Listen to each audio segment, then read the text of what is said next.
the first step of acknowledging our present is by acknowledging where we came from. You'll be able to learn more about Black history this February at Calgary's Central Library, but it won't be just from their books. Events, performances, and education will be on display all month, and Bashir Mohamed is leading the way as the library's Black History Month historian.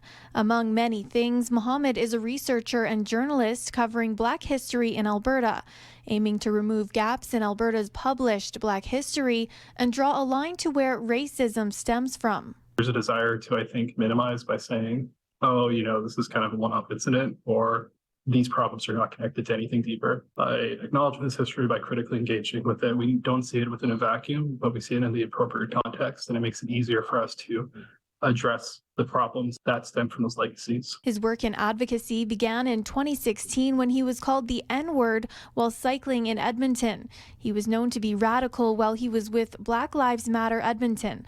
He says that all changed in May of 2020. So here's the weird thing. People apologize to me, like journalists, like academics, like people who I never interacted with, but for some reason had very strong opinions about the stuff we were doing. A few weeks it went from us talking about carding being very controversial to city councilors going to Black Lives Matter protests. During February at the library, there will be performances and an in-person event with Patricia Irvine, the niece of Ted King. It was a civil rights figure in Calgary that a lot of people don't know about, but should know about. Very important month for us to reflect and to learn and to grow as a community, but also an opportunity for us to celebrate the richness of Black History Month. Mohamed says acknowledging Black History Month can be unique to everyone. For some, a celebration. For parents, it could be a teaching moment. If it's someone in a leadership position, it's an important time to reflect on